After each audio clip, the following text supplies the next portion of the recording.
Hello, everyone. I am here for the tech panel. Super excited about this one. This is my bread and butter. This is where I feel comfortable. And we have our first speaker here who is here super promptly. Hello, Precious. How's it going? Hi, Cree. Hi, everyone. What's going on? I am having a little trouble hearing you here. 1 second. Let's see. Can you hear me now? Can you hear me? Let me see. Yes, I can hear you. Can you hear me? You can.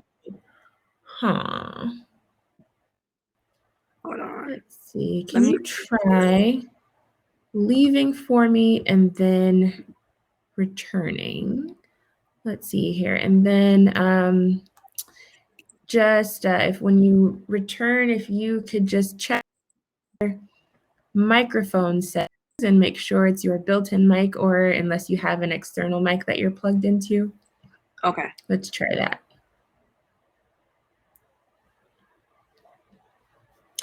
All right, good people. So of course, we have to start the tech panel out with some technical difficulties. We couldn't have done that any other way, like honestly. So we'll just wait for Precious to come back here and wait for our other two speakers. All right, Precious, let's test it. Darn it, still can't hear you. Let me try this.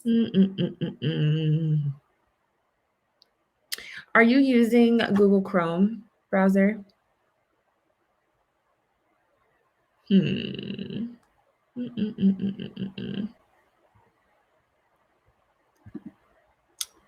Let's see here. I will try to leave and rejoin and see if I am the problem. Give me 1 second here. Someone said you can hear both of us. Okay, nice. So yeah, let me try to leave. I think it's out there. There's some really dope organizations.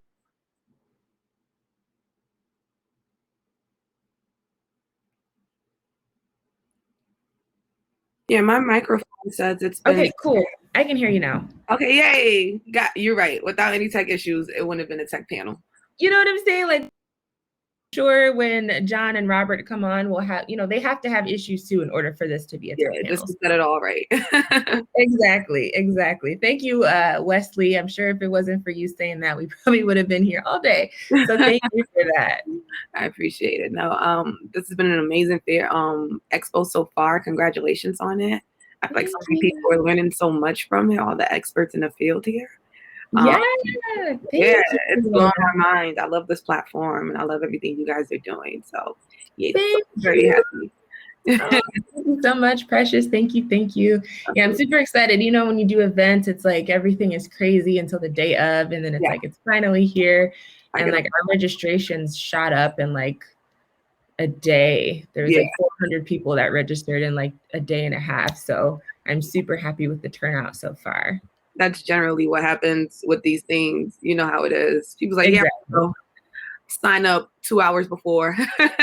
Well, yep, 100%. But let me good afternoon, Shannon. Let me just send the link out to Rob and John and make sure they are good to go. Give me 1 second here. I agree. Hey there, Rob. How's it going? Well, hey, Precious. How are you? Hey, what's up, Robert? How you doing? Good. Oh, and you had no tech issues. We were just saying that if you didn't have tech issues, is this really a tech panel? You know what I mean? Yeah. All right, let me just reach out to John here quickly, and we will get rocking and rolling.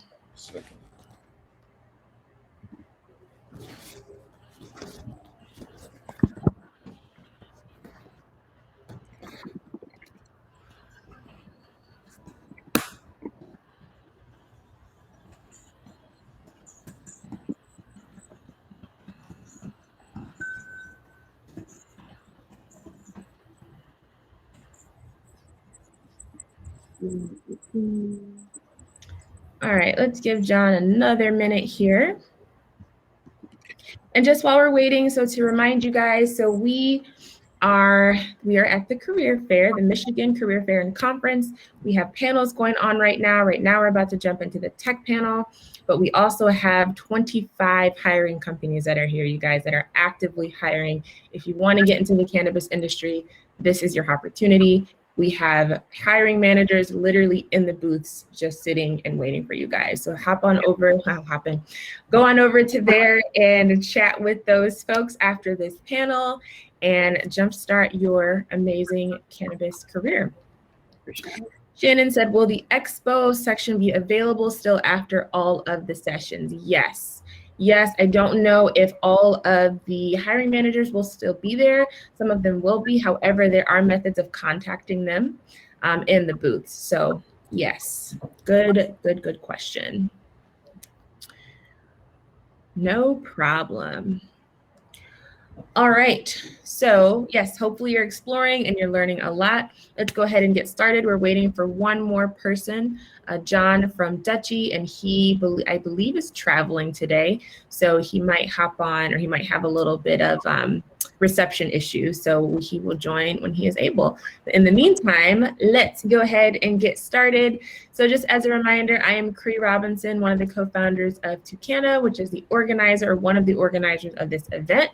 We are a software company, an operations management company for dispensaries. And I'm super, super excited to chat with Precious and Rob, who are innovators in the tech space within the cannabis industry. I cannot wait to jump into this because I feel as though tech is still one of those industries that is pretty intimidating to a lot of folks. So I'm hoping through our conversation today, we can ease some anxieties, make people feel more comfortable and excited about tech, especially within the cannabis industry.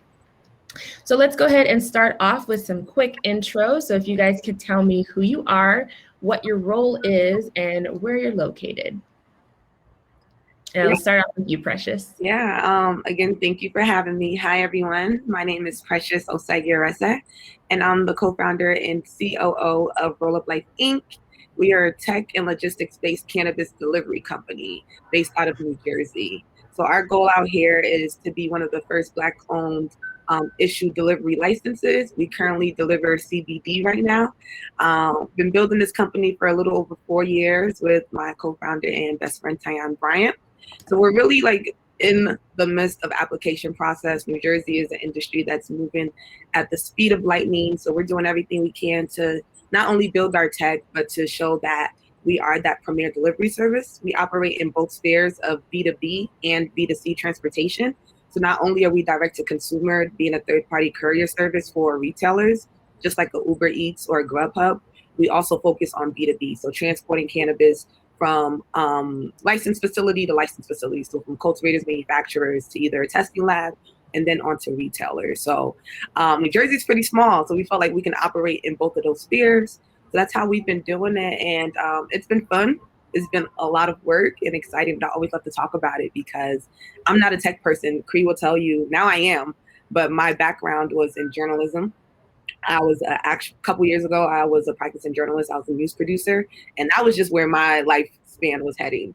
Next thing you know, I'm pivoting, and now I'm all things tech and cannabis. So it is absolutely doable if you don't have a strong tech background, but you come into this industry wanting to do it. It's completely doable. So I'm super excited to talk about that and methods and inroads into the industry. I love that you said that, Precious. I cannot wait to tap into that because, again, I think that's kind of where the intimidation factor comes, where people think you have to have a PhD in computer science from MIT in order to do anything tech, and that's not the case. Yeah. And Precious and I connected because we were actually on the Cannabis Built by Blacks Expo last year, and we connected there, and it's just been history ever since. So thank you, Precious. So happy to have you here. Thank you so much. And Rob, let's get an intro from you, who you are, where you are, and what your role is. Sure, and thanks for having me, Cree, and for everyone that's watching today. So my name is Rob Tanks, and guys, I'm the co-founder and COO of a company called Presto Doctor. We were the first to do virtual appointments via telemedicine for medical cannabis patients. So essentially, you want to get a medical card instead of going into a clinic. You can talk to a doctor virtually, just like we're talking virtually right now, and do the whole process from home. We launched the company in the summer of 2015, so we just hit 6 years as of a couple of days ago. We currently operate in California, Illinois, Oklahoma, Nevada, Missouri, New York, Pennsylvania, and Iowa. We've served over 225,000 patients so far. We've been able to give out about 3,000 free evaluations to veterans that have served our country through our partnership with We for Warriors project. We were acquired in 2017 by a publicly traded company, Cannabis Incorporated, an 8-figure deal. Currently, our patients range from anywhere between 18 years old to 101 years old, from all walks of life. And our top concerns we see for qualified conditions are anxiety, depression, insomnia, and chronic pain. That is amazing, Rob. Thank you so much for that intro. And so as you can see here, guys, we're going to get into this a little bit too. Two very absolutely necessary businesses here in the cannabis industry. On one hand, getting patients and businesses access to cannabis products. And on the other hand, getting patients access to medical doctors who can help them choose the right products for them. Absolutely necessary businesses, all through tech. So thank you so much, both of you, for those intros. So I want to jump into with the first question here, something that Precious touched on. So if both of you could answer for me, should someone who is non-technical or someone who does not have any technical background, should they apply to work at your company? Rob, let's have you kick us off. Sure. So, just like with any industry, there's different roles. Myself, I'm not a software engineer. My background is in finance, worked on Wall Street for a while. Then I worked in tech at Google and a couple other companies before moving into the cannabis space. My business partner, he was a software engineer, very experienced, and we have anything from customer support roles to marketing, operation. So, just like any company, there's so many roles that support the company that you don't necessarily need that technical background. 100%. And I can speak to that as well too, because my background is not formally, in tech either. But now in our startup, I do everything. I do a little bit of coding, database design. My background is in psychology. I thought I was going to be a clinical psychologist, and here, Precious, I pivoted into something that is very technical, especially as startup founders. As we know, we have to kind of jump in and do everything. So yeah. Precious, if you could jump in and answer that question as well. Should someone who is non-technical apply to a role at Roll Up Life? Absolutely. Because when you're a startup, like you mentioned, when you're building a startup, you're just looking for people who have solutions. Because every day there's a new problem to find a solution to. So you need people with that orientation that's going to come in and say, okay, this is something I don't know, but I'm going to learn. I always tell people my first year in the cannabis industry was almost like pure research. I don't know how much articles, newsletters, it was just a rabbit hole of reading and learning and me wanting even to put myself in that position. And then before you know it, you're doing the things that you've been reading about because now it's just so familiar to you. And like Robert mentioned, when you're a startup, you need everything from accounting to logistics to marketing to even our dispatchers, our drivers. Like, it's not just, hey, who's going to code our software? Now, the beauty about it is that we on our team have someone who is experienced in software and building an application and coding. So then you use that person that's their strong suit. My strong suit, marketing, journalism, PR, and then my CEO, his strong suit, it's sales and business. You merge those three important minds together, boom, you have a tech company. Because now what Samaj Andrew does, who is our CTO, he's pouring into us things about front end, back end, how we'll do this, how we do that. And it's not just to me and my team, it's to the whole team. So now we're learning from him and he's learning from us. And that's how that business really comes together. So like you mentioned, you just have to have the willingness to want to jump in. And I love that you mentioned that you're looking for people who are looking for solutions. I think that is key. Regardless of what your background is, you need someone who is going to find solutions for you, regardless of whether they're 10 years into software engineering, whether they're 10 years into marketing. You have to have someone that's going to be moving the company forward. So within the climate of where we are in the world right now with COVID and everything being virtual, we have a question from Antoine here. Are either of you offering any work from home opportunities? Precious, we'll have you kick that one off for us. Yeah, we actually are. So we are based in New Jersey. And while it would be nice to have everyone on our team in New Jersey, that just wasn't the case. For instance, our director of logistics is based out of Indiana because he worked in Amazon and FedEx and UPS, and currently still works with Amazon, but plans to move to New Jersey because now he's so committed to our team. Our chief financial officer, who is part-time right now, is virtually she's in Florida.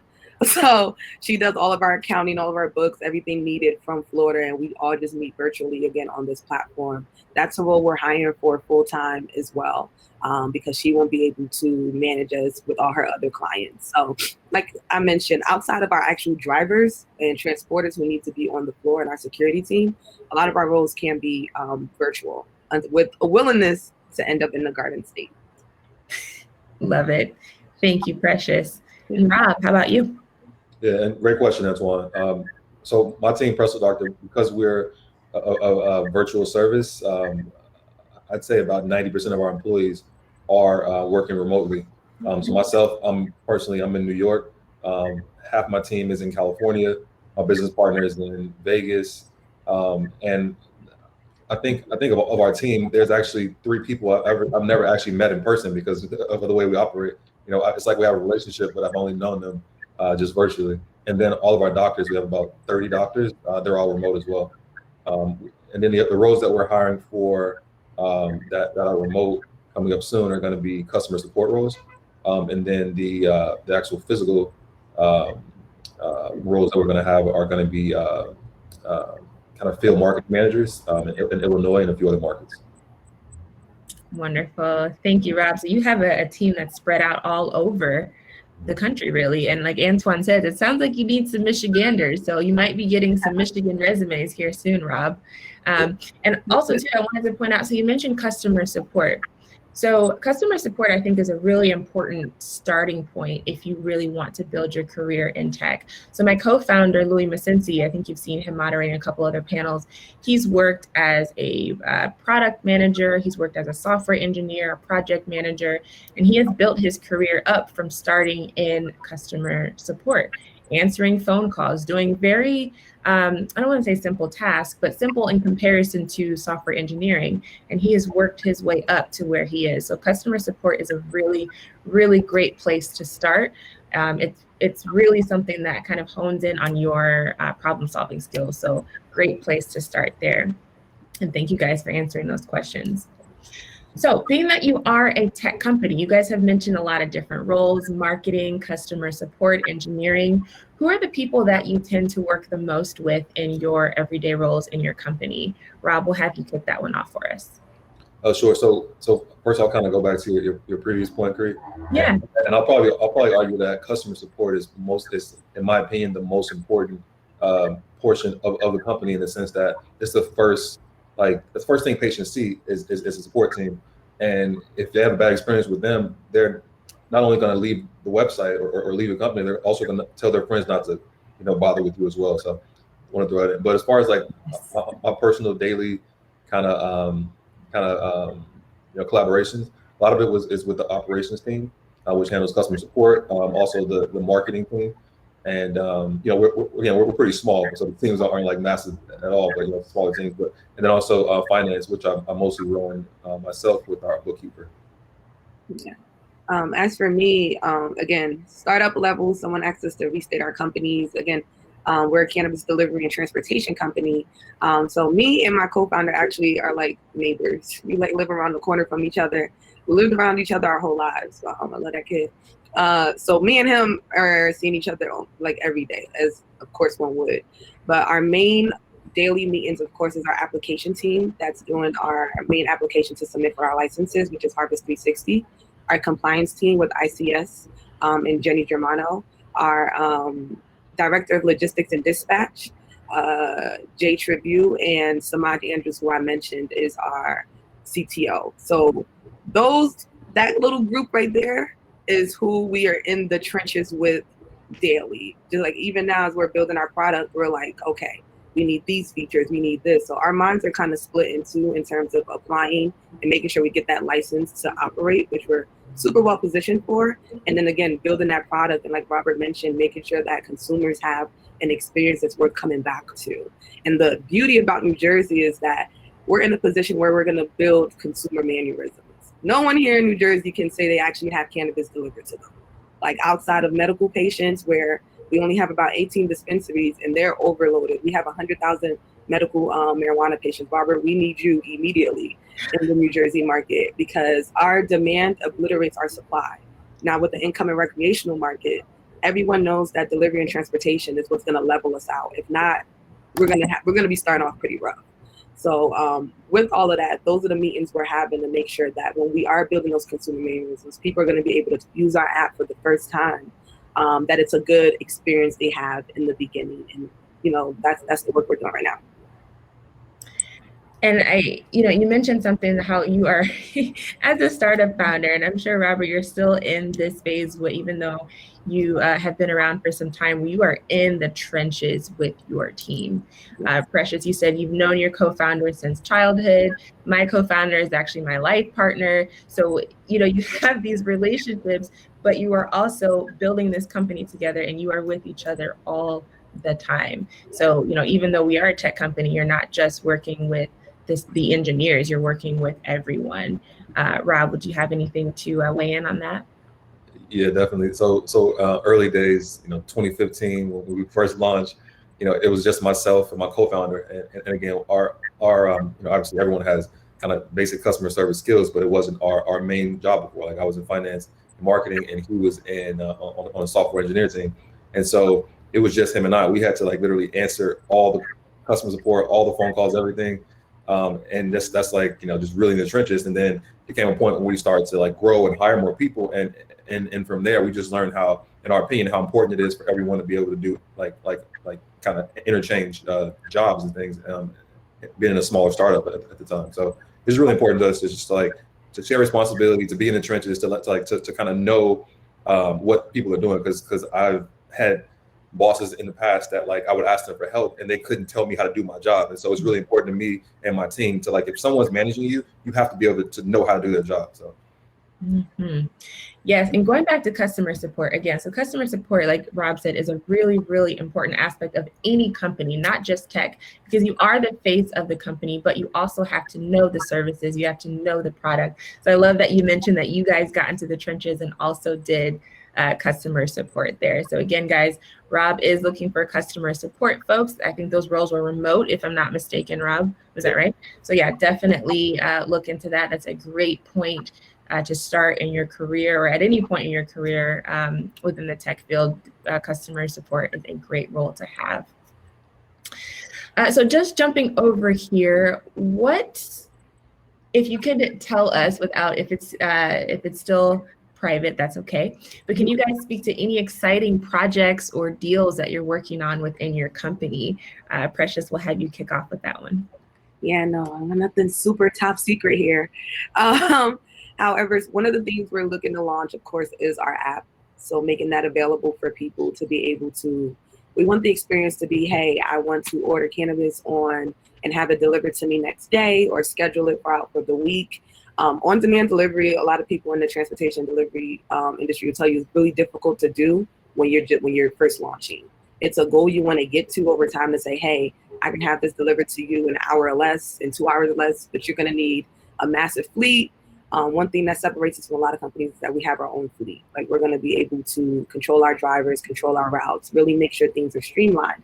So unfortunately, right off the gate, I'm not going to be dropping off cannabis to you in 30 minutes or less. It is a goal.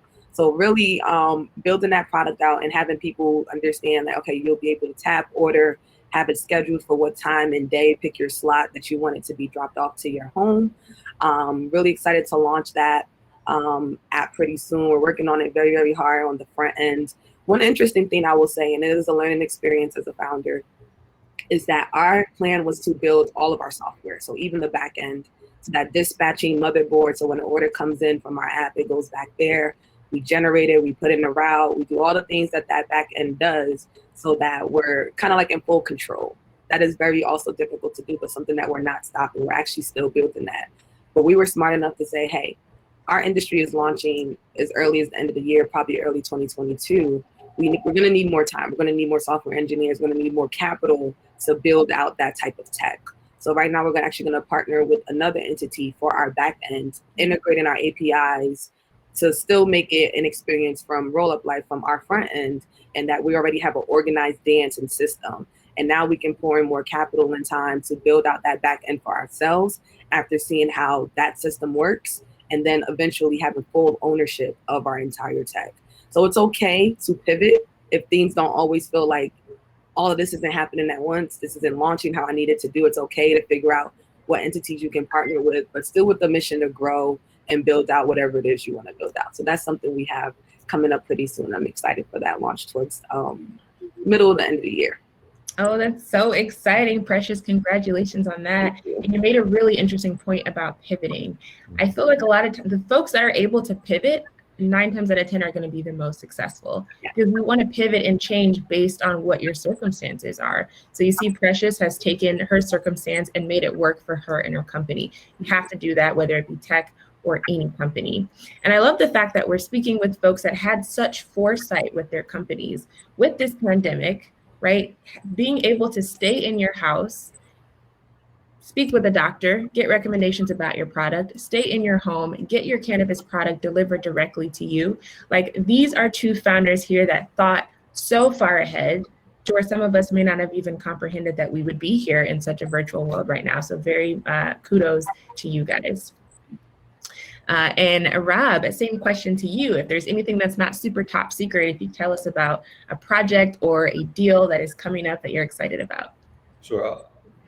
So I'll tell you about one that's coming up, and I'll tell you about one that we missed, and I kick myself every day. So the one we missed, I'll start with that, is back in like mid to late 2019, we were like gonna launch this is totally separate from cannabis, but we're gonna launch at home testing service, basically, for like, STDs, STIs, like, and it was gonna be a mail and at home test. And then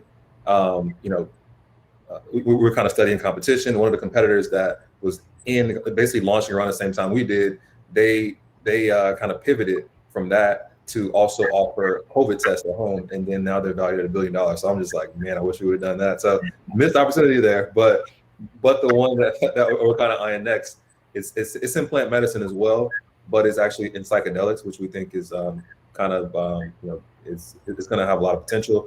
It's still a lot of research being done, but some states like Oregon have decriminalized it. California seems like it's next, and so it'll probably be a slow rollout, but we think psychedelics is going to be a massive market, and just for several reasons: treating addiction, treating depression, just to name a few. So really excited about that. Oh, and yeah, I think that industry is really going to blow up. So that's super smart there, Rob. And I think I guess you could call it a missed opportunity, but I like that you pointed that out, because sometimes, and I have a lot of trouble with this, saying no to certain things. I don't know what the term is called, but it's like when I have too many options, I want to take all of them, and then I overload myself.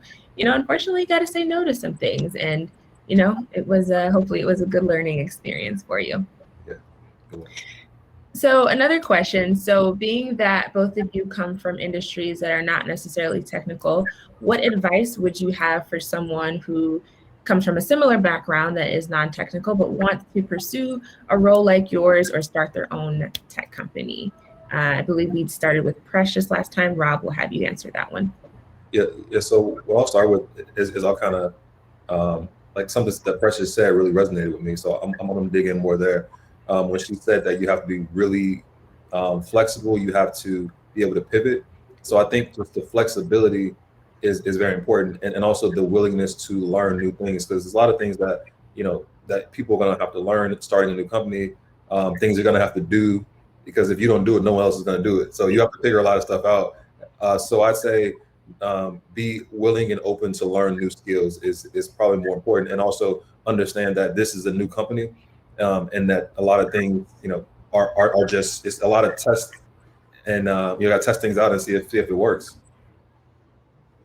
Yeah, no, I completely agree. Like I mentioned, my coming from a journalism background, I was in school. I went to Columbia University to get my master's in journalism. So I was like full on, like in a different space in life, until Tyan just kept coming over my house and was like, yo, you got to look at this plan. What are you doing?